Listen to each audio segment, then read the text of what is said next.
Buen día, bienvenidos, gracias por acompañarnos. Buen día, Carlos, ¿cómo está? Buen día, ¿me escucha? Sí, perfecto. Bueno. Se lo escucho perfecto. Bueno, la modalidad de este panel, Carlos, es que conversemos un poquito de las cosas que le interesan a Santa Fe y que eventualmente se pueden hacer desde el Senado.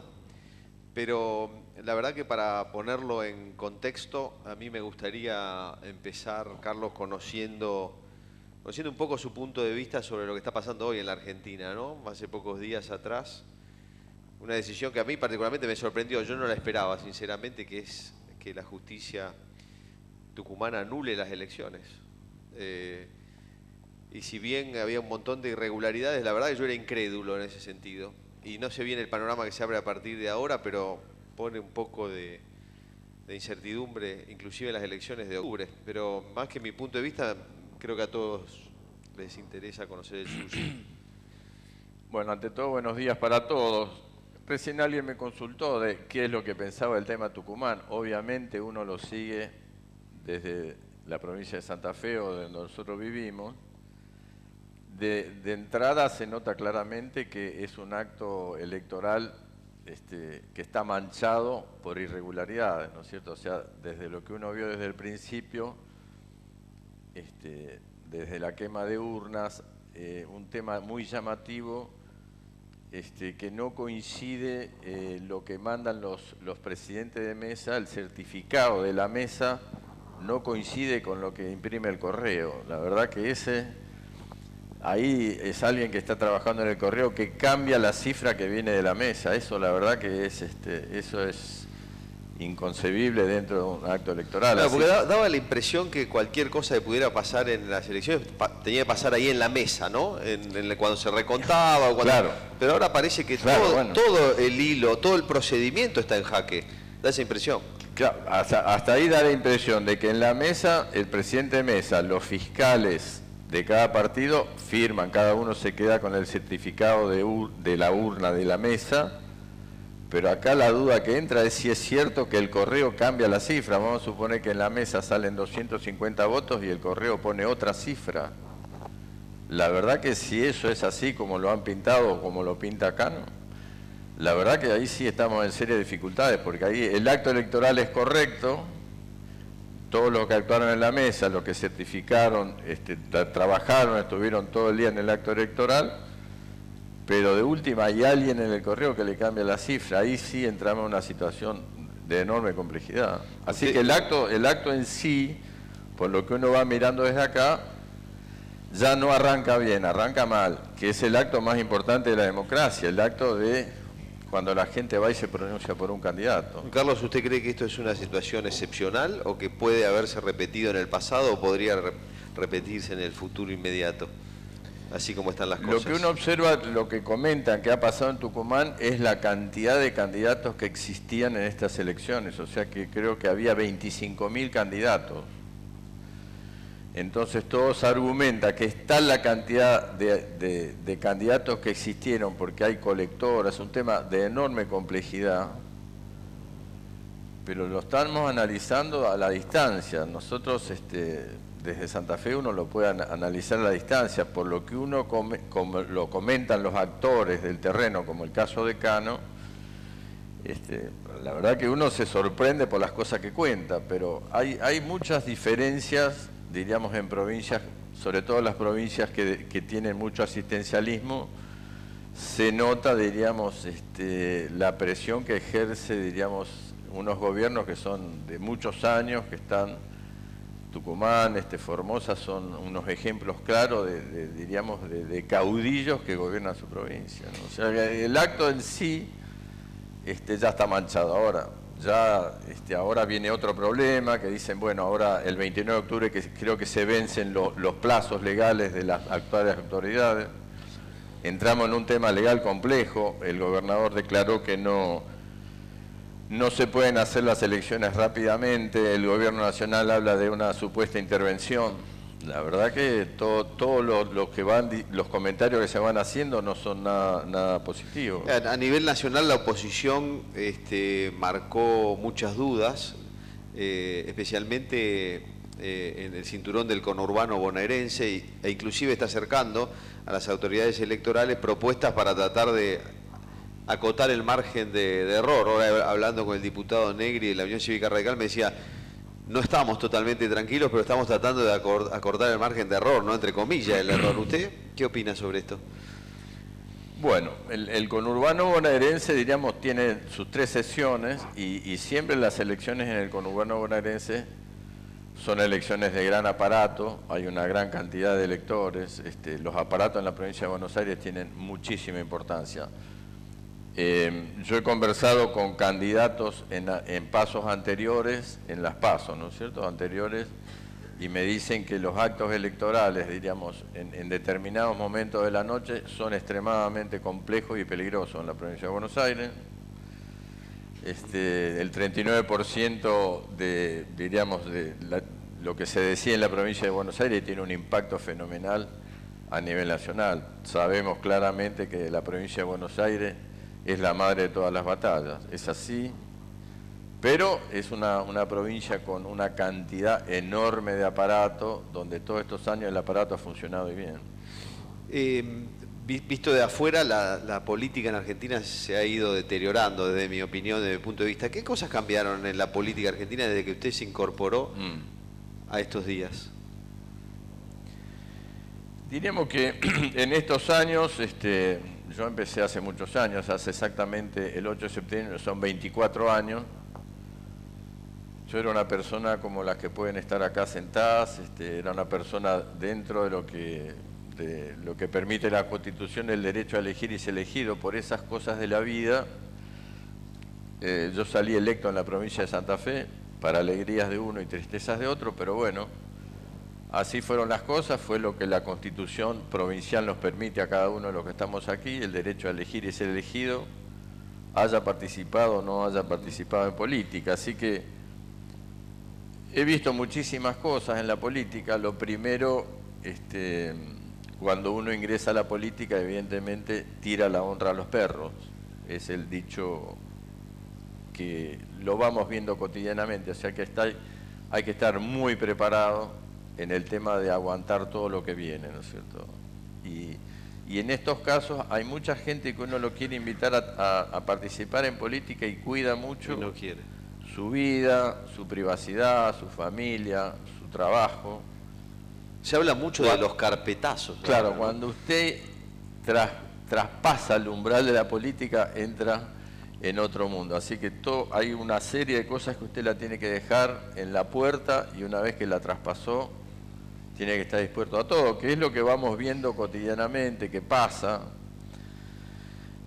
Y bueno, en estos años he visto muchísimas cosas. ¿Qué es lo que usted me pregunta? ¿Está mejor o está peor la política, considerando 24 años para acá? En realidad lo que uno observa en estos años que ha pasado, ¿no es cierto? Por ejemplo, tiene muchas cosas de observar dentro de la política. Por ejemplo, tiene el sector productivo, que en estos 10, 12 años no hay un solo sector productivo que no se queje de lo que le está pasando. Todo. Usted arranca en el sur, los productores de lana, sigue a Río Negro con la manzana y la pera, sigue a Mendoza con la uva, con el vino, exportación de vino, viene a Santa Fe, tiene problemas con los lecheros. Hoy la economía de Santa Fe está toda golpeada por todos lados. Bueno, pero Santa Fe, que es una provincia netamente productora, agro, exportadora, agroindustrial, o sea, usted no hay uno que no habla con los lecheros, tienen enormes dificultades. Se han cerrado, ayer salió una encuesta en los últimos 10 años, se han cerrado 4.000 y pico de tambos en todo el país. Se han cerrado en la década 95.000 empresas agropecuarias. Se han cerrado después del 2008 casi 4.500 empresas agropecuarias. O sea, Santa Fe tiene toda la característica de ser una provincia netamente agroindustrial, exportadora, cereales, industria frigorífica, han quedado muchos frigoríficos en el camino, gente despedida. La maquinaria agrícola, usted con los que hable en las zonas, en casi todas las zonas, tienen mucha maquinaria en stock, guardadas. Los otros días estábamos en San Vicente hablando con unos industriales de San Vicente, no les suena el teléfono.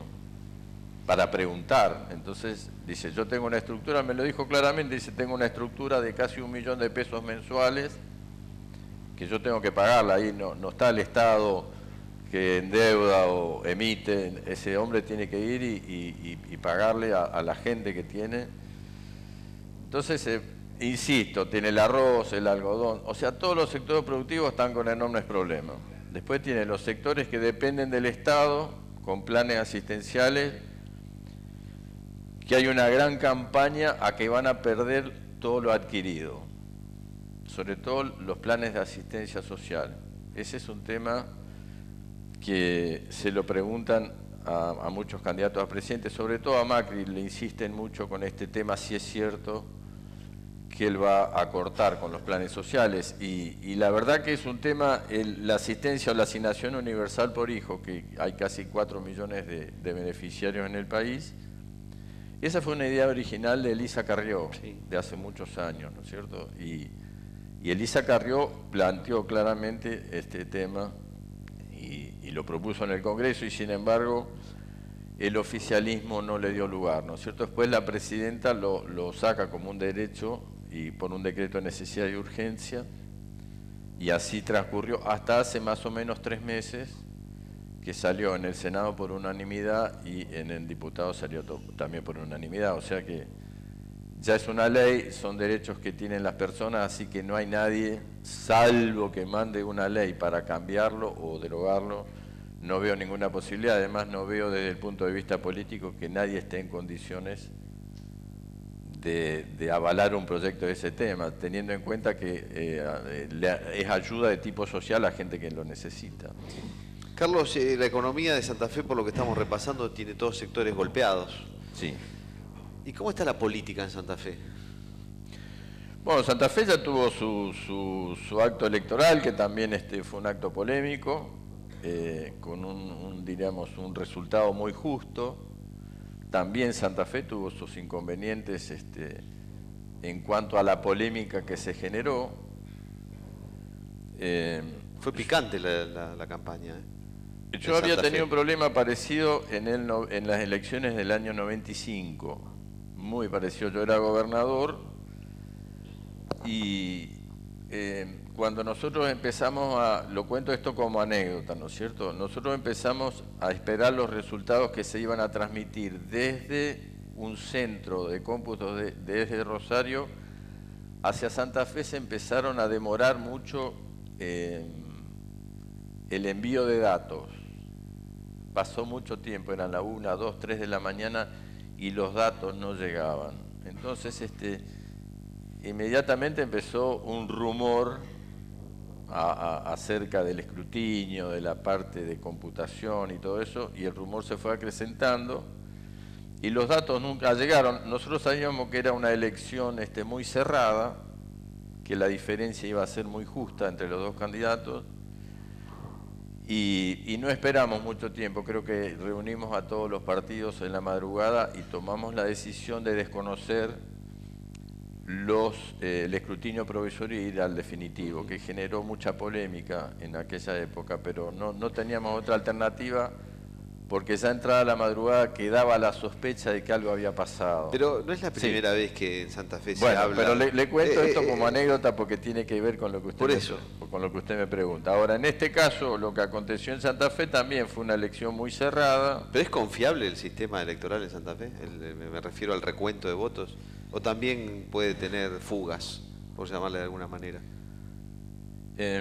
Ahí, en algún momento, en las primarias, circuló diríamos, una información por un mail, que hay alguien que está en una mesa que le dice a otro por un WhatsApp, le dice: nos cansamos de robarle votos a tal candidato.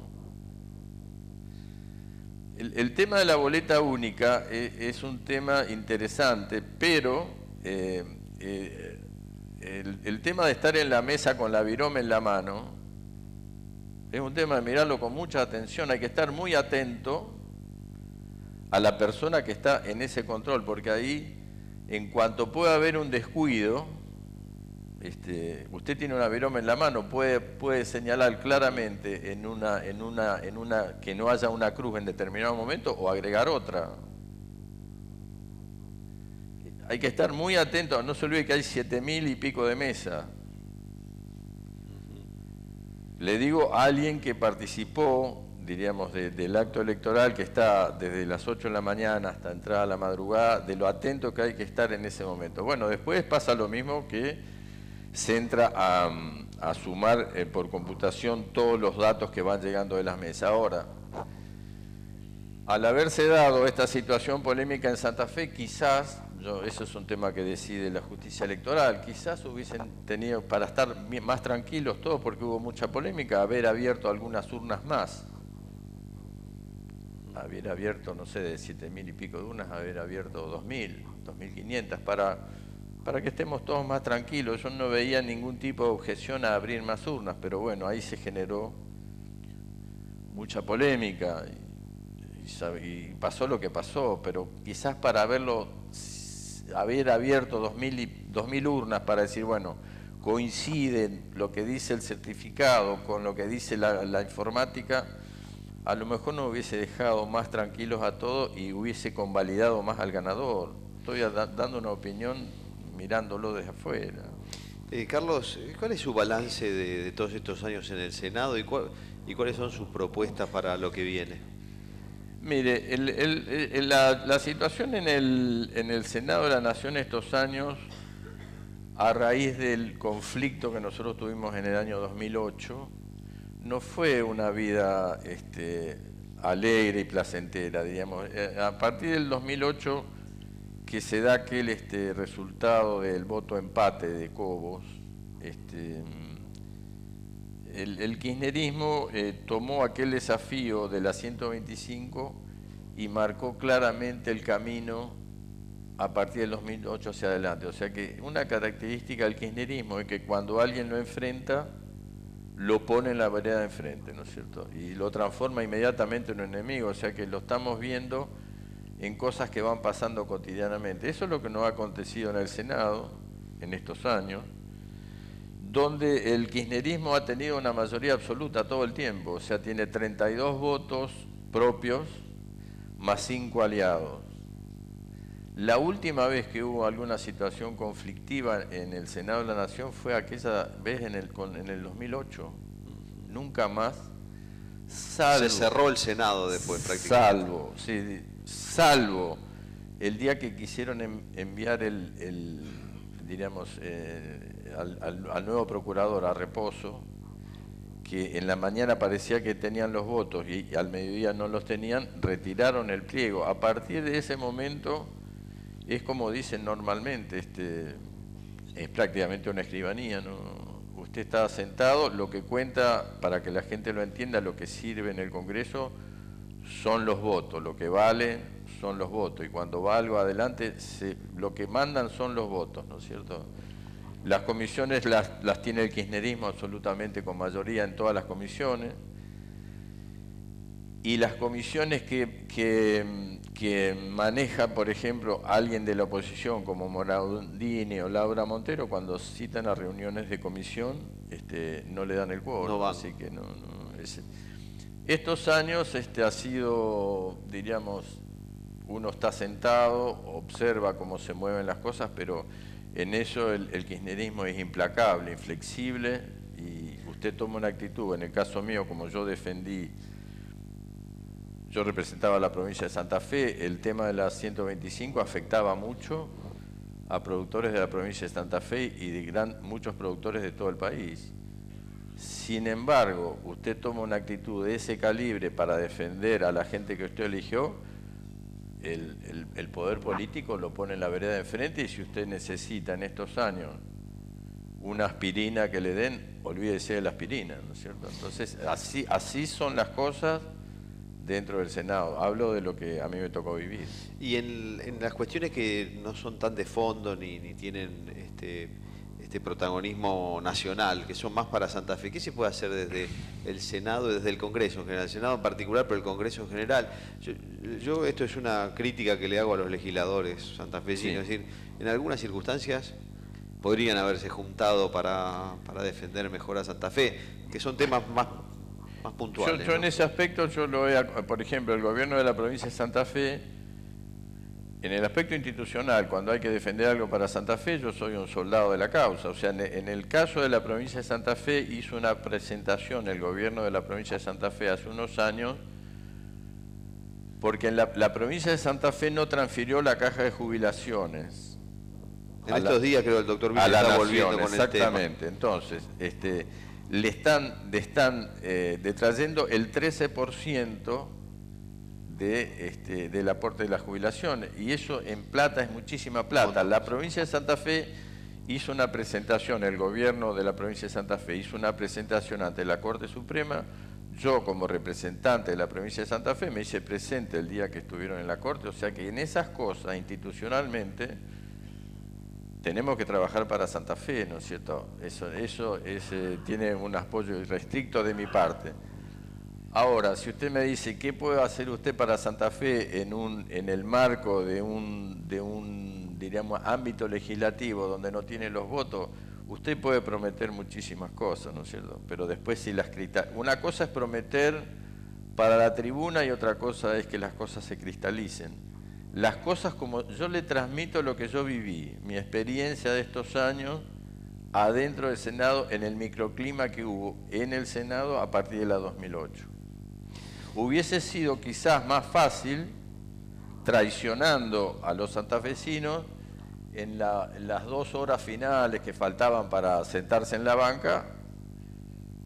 Usted sabe que el voto para desempatar al de Cobos era importante, para el kirchnerismo. Sí, claro.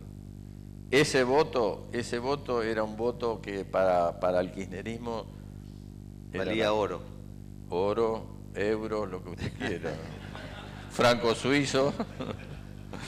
Lo estamos diciendo así para ponerle un poco de humor, pero le quiero decir, a 2 horas de sentarse en el recinto estábamos empatados, o sea que el que desempataba el empate de Cobo. Carlos, pero bueno. Y si le toca ser nuevamente senador, y para poner un escenario hipotético, porque si fuera presidente Mauricio Macri, usted está en el mismo espacio, pero si fuera presidente Daniel Scioli, por ejemplo, ¿qué senado se imagina? ¿Más parecido a cuál de todos los que le tocó vivir? ¿A este último que me está describiendo? ¿Alguno anterior? ¿Cómo lo imagina Scioli como presidente y usted dentro de un senado con Scioli presidente? ¿Cuál le doy, la noticia, la buena o la mala primero? No, dígame la mala mejor. La mala.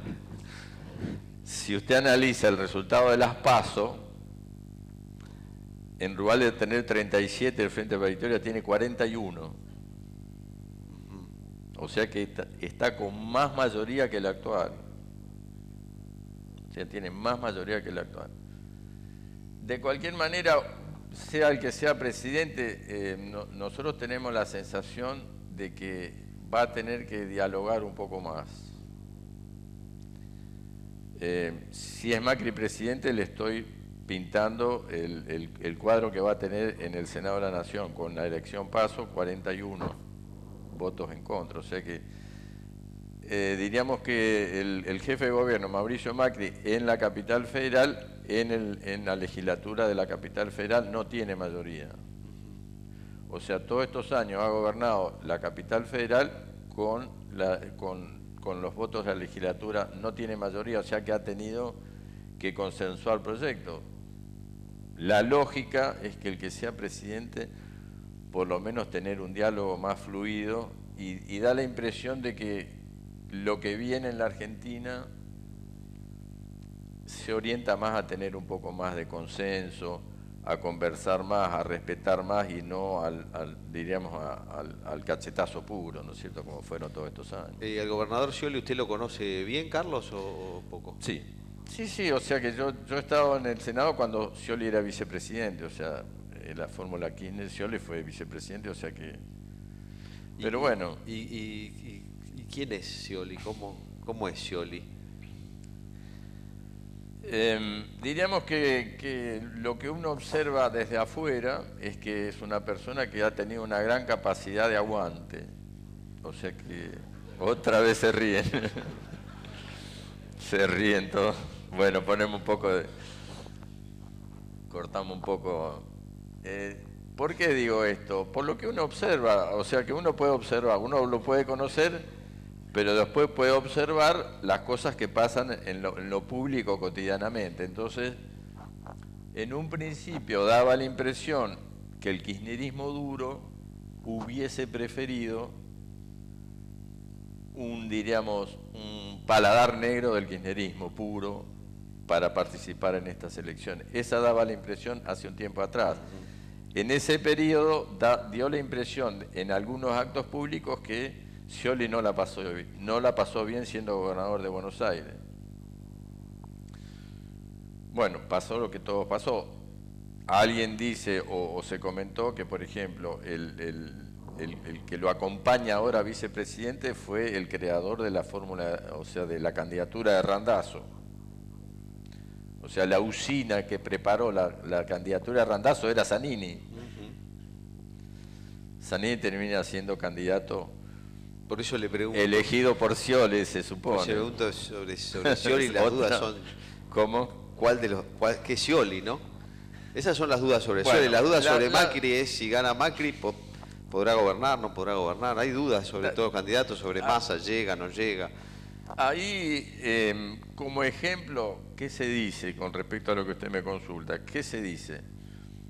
Que cuando usted es presidente, la lapicera vale, juega. Usan como ejemplo que en su momento le pasó a Daniel Scioli lo mismo con su vicegobernador actual, que no era de su riñón y que a través de estos años el hombre está encolumnado detrás de la figura de Scioli. En este caso, diríamos, los que lo conocen están convencidos de que él piensa que con la lapicera tiene el poder absoluto y todo el mundo se va a alinear detrás de la lapicera. Yo personalmente creo que el panorama no es tan simple como eso, por la conformación que yo veo del listado de legisladores nacionales que lleva el Frente para la Victoria.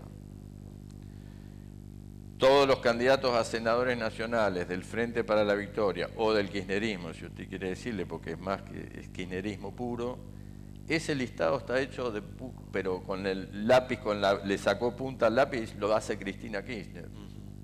O sea, no hay nadie que vaya en esta elección que no esté, pero pasado por el ojo de Cristina Kirchner, y es un bloque, a mi juicio, ojalá me equivoque, que va a responder ciegamente a lo que diga Cristina Kirchner. ¿Y quién, en caso que gane Scioli, quién, según su criterio, Carlos, va a gobernar? ¿Cómo va a gobernar? Sí, ¿y quién tiene la última palabra? Miren, se da la impresión de que cualquiera de los candidatos que gane, usted los va viendo en lo que van declarando. Por ejemplo, lo que se observa es que este gobierno está tratando de llegar como puede, yo no sé si usted quiere decir a octubre, a noviembre, a diciembre, pero está tratando de ver cómo hace para llegar. Entonces todos los días emite deuda, tira todo para adelante. Ayer creo que sacaron un bono vinculado al dólar, o el dólar linked a 2016, 2017 y 10.000 y dale. Entonces da la impresión de que llega, con lo cual el que sea el que gana, uno observa que va a estar en una situación compleja de tener que pagar costos políticos. Hoy empezaron todos, salió un grupo de personas vinculadas a Scioli diciendo que bueno, que más tarde que nunca va a haber que arreglar con los fondos buitres. Que los fondos buitres es una bandera del kirchnerismo que tiene un gran contrasentido, porque el que fijó domicilio legal de litigio en Nueva York es Néstor Kirchner. Cuando él hace el arreglo, fija el domicilio legal Estados Unidos. Entonces, hay un fallo que no cumplen. Claro, le rinde mucho políticamente, porque está toda esta historia de los fondos buitres, del Fondo Monetario, de las corporaciones que mandan en este país, pero hoy hay un grupo de economistas vinculados a Scioli que declaran claramente, en algún momento lo van a tener que arreglar, porque ¿qué están pensando todos? Usted dice entonces que la última palabra la va a tener Scioli. Bueno. O al revés. Ahí es donde estamos en el signo de... O al revés. Ahí es el signo de interrogación. Si la presidenta Kirchner viene con una línea y la otra persona va en la línea opuesta, ¿cómo le va a responder ese núcleo duro? Es el signo de interrogación. Ahí es donde está el signo de interrogación. Se nota claramente que están muy condicionados el que viene, porque ¿qué es lo que le están diciendo a todos? Y bueno, vamos a tener que tomar endeudamiento para infraestructura. Es un gobierno que se va con un gasto público por las nubes, con un déficit fiscal enorme, con obras de infraestructura que no se han hecho. Es el gobierno nacional que más lo ayudó el famoso viento de cola, cosa que no le gusta a los kirchneristas que le digan. En el 2008, cuando se votó el tema de la 125, la soja valía $608 la tonelada. Era un mar de plata, hoy vale la mitad exactamente. Entonces, los productores que están pasando problemas porque tienen la soja de 300 y pico, con una tasa impositiva altísima, con los insumos por las nubes. Entonces, da la impresión de que cualquiera de los candidatos está, diríamos, condicionado a dialogar y qué sé yo. Ahora, el día que Scioli dice presidente y quiere arreglar con los fondos buitres, mande algo que pase por el Congreso, esa no se la puedo contestar. Finalmente, Carlos, si de cara a las elecciones de octubre, si usted le tuviera que decir a los santafesinos por qué tienen que volver a votar, ¿lo que le diría? ¿A mí o qué veo de la nacional? ¿Usted No, yo le digo, le tiene que hablar a los santafesinos, a ellos. En este caso, acá hay marcados dos grupos claros. El grupo que quiere que siga tal como está, el oficialismo. Hay un grupo que quiere un cambio, de la cual yo me incluyo, porque yo considero que la alternancia en la democracia es importante, muy importante. Después he visto en estos años dos cosas. Primero, el Estado, el gobierno confundió el Estado con la política. Por ejemplo, el acto del 25 de mayo en la Plaza de Mayo no es un acto patrio. No podemos participar todos del acto porque es un acto partidario. El acto de acá, del monumento a la bandera, es un acto partidario. Usted, si no está enrolado dentro del oficialismo, la pasa mal en ese acto en la tribuna. ¿Se acuerdan de la mamá, de la abuela, de todos? Sí. Es un acto muy difícil para estar ahí arriba, se lo digo por experiencia propia. ¿Y qué es lo que yo he visto en estos últimos 6 o 7 meses? Así como avanzaron en el Senado de la Nación y la transformaron en una escribanía, el avance del kirchnerismo sobre el Poder Judicial. Usted ha observado, bueno, hasta una persona antes que yo, el juez Bonadío, que ha tratado de hacer, estamos hablando de hacer una investigación, no estamos acusando a nadie concretamente, estamos investigando ciertas cosas y lo han removido. Entonces se nota claramente una tendencia, me imagino que yo no participé, pero me imagino que lo habrán dicho, una tendencia a apoderarse del Poder Judicial. Tan es así que yo estuve hablando con Cabral recién y habla claramente de las reformas del nuevo presidente en cuanto al Consejo de la Magistratura y todo. Un país que no tiene Poder Judicial es un país que está... Podemos tener déficit fiscal, todo lo que quiera, pero si no tenemos un Poder Judicial independiente que nos pueda defender a cualquiera de los que estamos aquí, como dicen los chicos, un país que está al horno. Carlos, le agradezco mucho y a ustedes por su atención, muy amables. Muy amable.